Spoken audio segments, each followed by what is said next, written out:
Turn left.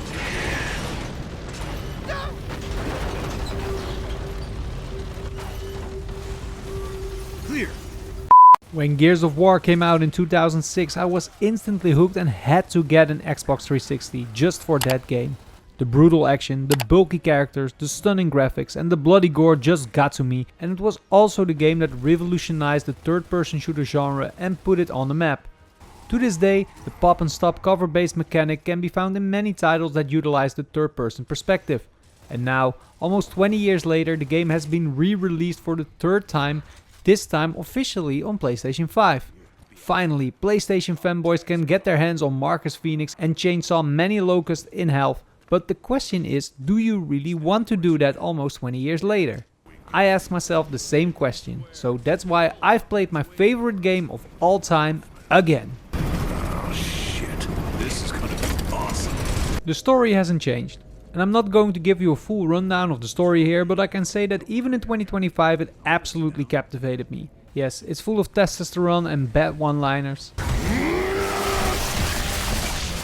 Blood, guts. Just a damn job. But you know what you're going to get. So you shouldn't complain about that, cause that would be like watching Fast and Furious movies and then complain about that they constantly talk about family. If you're one of those people, touch grass.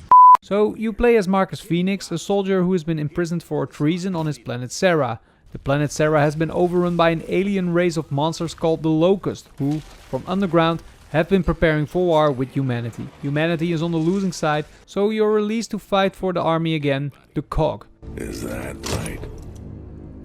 Welcome back to the army, soldier. Shit. Even though it's not that appreciated. You! Traitor like you doesn't deserve to wear the uniform. Looks to me like you need all the help you can get. Step aside. What an asshole! And so you blast your way through the 5 acts, which, including the DLC with the Brumac, can be completed in about 5 to 6 hours, especially if you're a more experienced player. So it's not a particularly long game, but the multiplayer still offers good old-fashioned fun, and the campaign can also be played in co-op, where you can sometimes make choices about the paths you choose.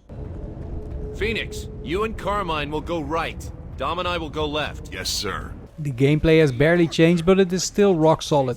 In 2006, Gears of War revolutionized the third-person shooter genre with its pop and stop automatic cover system, and 19 years later it still works beautifully. Sure, things can go slightly wrong when in a hurry, but generally you won't see many problems with it. The active reload system, which forces you to press the reload button again at the right moment for a faster reload, is also still very cool. If you hit the white line perfectly, you'll get a power bonus, which really makes a difference, especially on higher difficulty levels and online.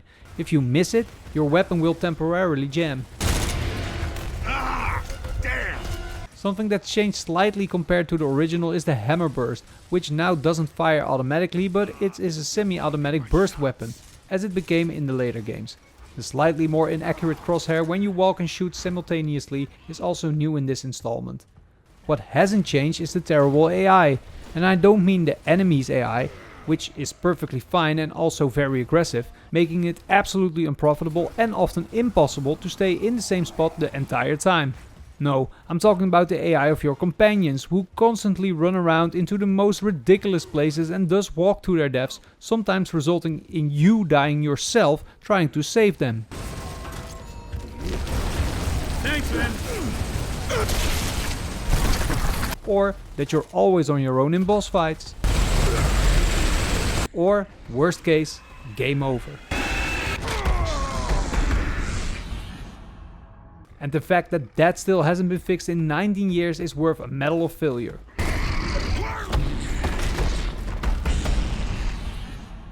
For fuck's sake. The presentation is really cool. The game was already beautiful in 2006, but even here the graphics have become even better and smoother. But this comparison shows it best. Nice. Yeah, right. Sensors are picking up enemy movement, sir. Close by.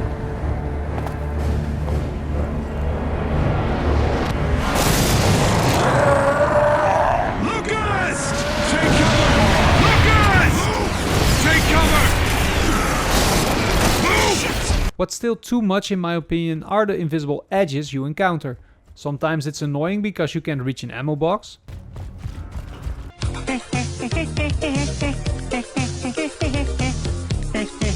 But sometimes it's just plain game breaking.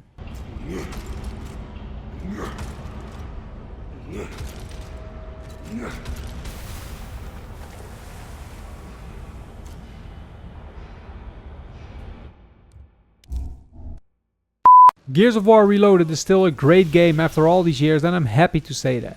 But is there still a real need for this in 2025? And to be honest, I don't know. The real fans have already played this and will love it, but I can imagine that if you play it for the first time on PlayStation 5, you won't be impressed. Because yes, it's not that modern anymore, even though everything still works perfectly.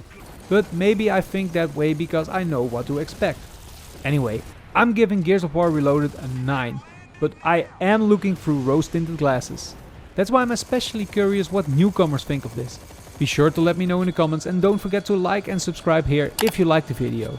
And if you like to see live gameplay, you can visit my Twitch, twitch.tv/gameplayofjay, and be sure to follow me there as well. For more content, check out the suggestions on the left or the channel on the right. And for now, thanks for watching, see you in the next video, bye!